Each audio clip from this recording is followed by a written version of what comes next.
morning and welcome to the Exposing Deception program. I'm your host, Brian DeLory, and I thank you all for tuning in to the program this morning. Once again, I'm doing a program, broadcasting rather, from my place of work. It's better for me to do this, and it's just more expedient for me to do it because I don't have to walk as far, get to my car, put up with all the stuff that goes on outside while I'm trying to do my broadcast.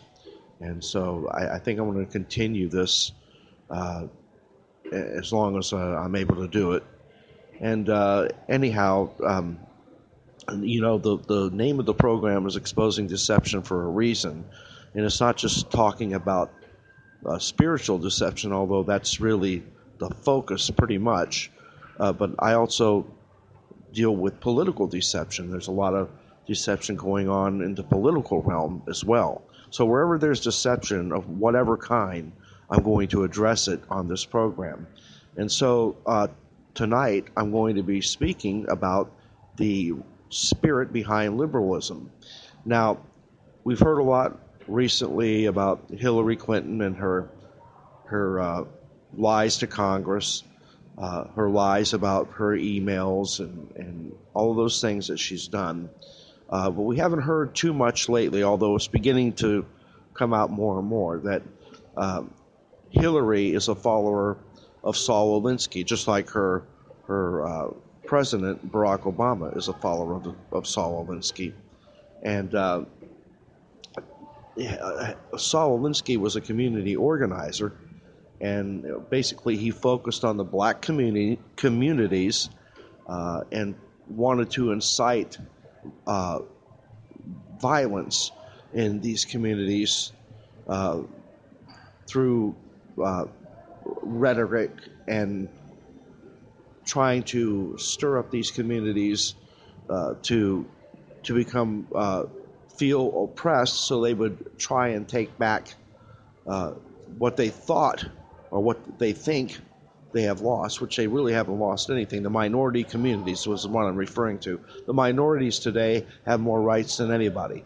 I mean, they're just as basically equal, although right now there's a lot going on where when certain crimes are committed by minorities, heads are being turned and they're not being acknowledged. So for that's the reason I say that they're pretty much governed by the same constitution as we are, but at certain times, in certain situations, their crimes are purposely, intentionally overlooked.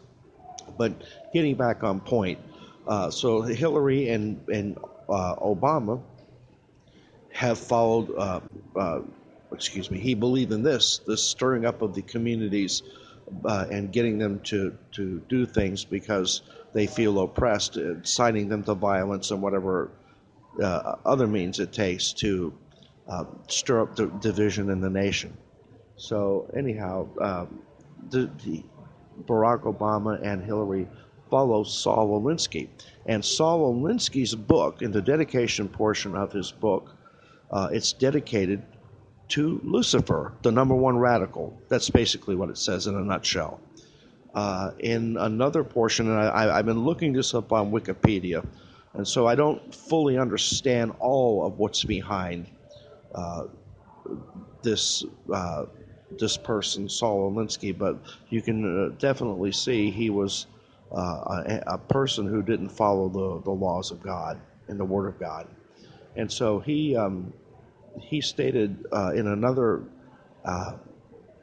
magazine article, which is just prior to his death, that if he had to choose, he would go to hell.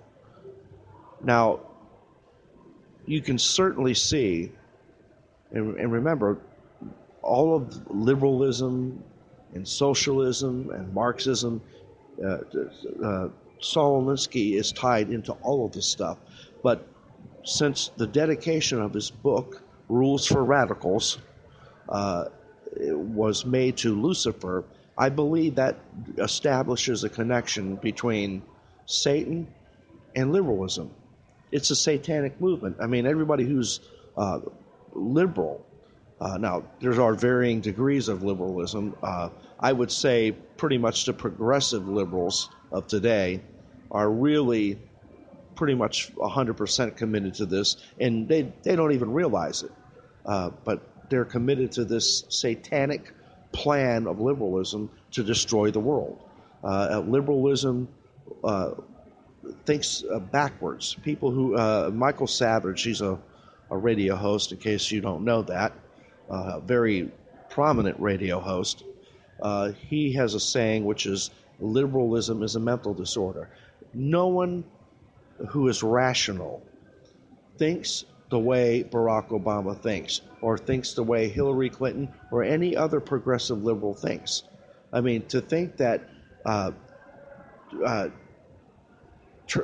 by fanning the flames of racial injustice, which is what they're now doing with this Black Lives Matter movement, is the way to get things done. I mean, it's really a diabolical plan. They know what the result of this is going to be. There are many outcomes we could potentially have over the racial division that's now going on in our country. Now, the number one outcome, which the liberals will profit by, is that if enough racial tension is stirred up within this country, then we're going to have a race war, which will eventually result in President Obama declaring martial law and saying, "I'm, I have a national emergency." That this is all afforded to him. This is afforded to any president who is in office. If they have a national emergency, whether it's in this country or a wartime emergency, they have a right to declare martial law, which means all elections will be suspended. They're given power over food distribution, many other things, and of course, that they also have the right to come in and forcibly take your guns. So the liberals would benefit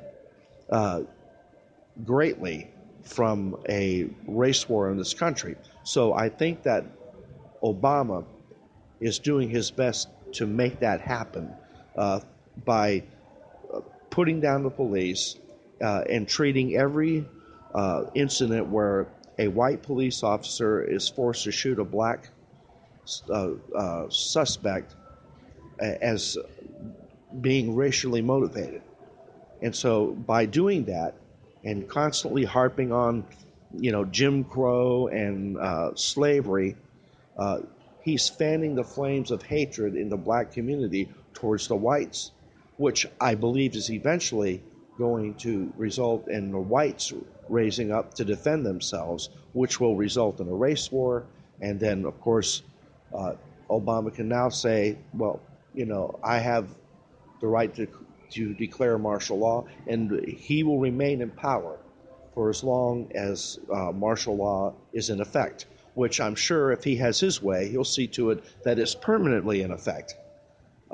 And for those of you who are listening who are considering voting for Hillary, she is as bad or worse than this man. She is Obama in a skirt, more or less. She will just continue the same failed policies of the Obama administration, and everybody in the world is now seeing the results of Obama's failed policies in the Middle East, in war, in the racial divide in the nation, in not protecting our borders by allowing as many illegal immigrants from south of the border to pour in our country, so you can have a bigger voting bloc in come November, and of course bringing in the Muslims who are not going to be properly vetted. We don't know who they are, where they're going to come from,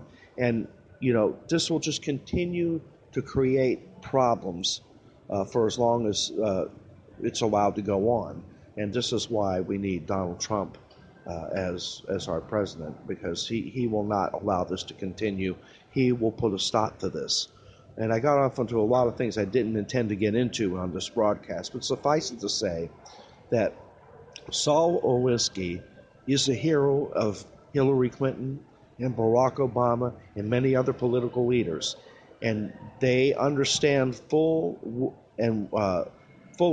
They fully understand what it means to be a community organizer and how to get the masses stirred up to the point where all of this is for a benefit of some kind. And that's what I'm not quite certain about. I know when you stir up the masses, you generate racial tensions, you stir up all kinds of things. Like I say, right now the police are being accused of basically just looking to execute black men, the white police in the police departments. They're trying to, Obama is pushing for reform of the police departments. In some places, they have been reformed, and in some other parts of the country, they've already been federalized. So, and again, all of these things have the same effect. It's a destructive method of doing things. I'm not saying that the police departments can't improve upon the way they do things. I mean, everything in life has an improvement. Everything needs an improvement, but you can't force the police to start changing their tactics and taking a more soft approach to dealing with criminals. You just can't do that. But all of these things are in play, and I hope I'm doing my best to describe this. I'm on my job. I'm being distracted again as usual, but at the same time, I don't have the best understanding of this liberalism and its tie to Saul Alinsky. But suffice it to say, it's destructive. Just you can sum it up in one word: destruction. Liberalism has never resulted in anything except destruction. And it's also tied into socialism and Marxism. There's a lot of things that are involved in this. And we all know what socialism and Marxism has done to other countries in the world. And now they're bringing it here, attempting to implement slowly but surely a soft sort of socialism, which I believe will eventually be the same hard socialism, let's say like what happened in Nazi Germany, what they have in the USSR. So there's just a lot of things that are tied into this. But I wanted you to understand, first of all, that Hillary Clinton and Barack Obama have called Saul Alinsky their hero. They've both said that. And Saul Alinsky was a liberal who dedicated a book he wrote in 1971, just prior to his death, entitled Rules for Radicals, to Satan, or to Lucifer. And so you can see the Luciferian connection to the liberal establishment, and this is not a good thing, and we need to pray against this. We need to believe God to change this and put someone in power who will stand up for our country, stand up for our Constitution, stand up for our police departments. And if we do this, I believe, and of course we have to follow God. If we reject God, if we don't follow God, then God is going to allow us to suffer the consequences of our rebellion. That's what's going to happen. So I just wanted you all to be aware of that. I hope I've explained it well enough so you understand it. And of course, you can look all of this up online. Some of it's on Wikipedia. There is a letter posted. It was posted by the Washington Post, and it's Hillary Clinton's letter to Saul Alinsky. She wrote back in, I believe, 1971, when she was a new graduate student. She just graduated from law school, and she just was gushing all over herself and writing this letter to Saul Alinsky and praising him for everything.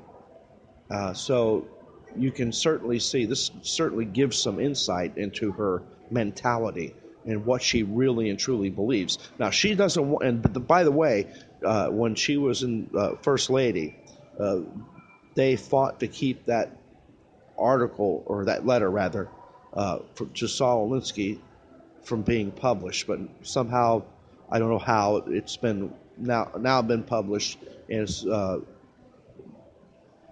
it's available for public reading. But I believe you have to go to the Washington Post. So, and you just type in Hillary Clinton's letter to Saul Alinsky, and I'm sure you'll be able to pull it up. And think about these things I'm now telling you, because the upcoming election is really a matter of life and death. If Hillary Clinton is somehow elected, this country will never recover from that. I just want you to understand that. The freedoms you now have will be taken away from you. You can rest assured of it.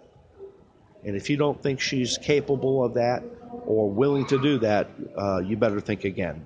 Okay, I'm going to go ahead and close out the program. Again, I hope this has helped you. Take what you can from the message and look up these things I've been sharing with you in the message, and you'll find them all to be true. I'll be back tomorrow night with another message, and I thank you all for listening. And, of course, you can go to my website, worldwideendtimeradio.com, and there's a lot of information uploaded there you can avail yourselves of, and I think you will be blessed by that information. But until the next time we meet, as always, I leave you with this reminder to keep the faith and defend the truth. Have a good night, everybody.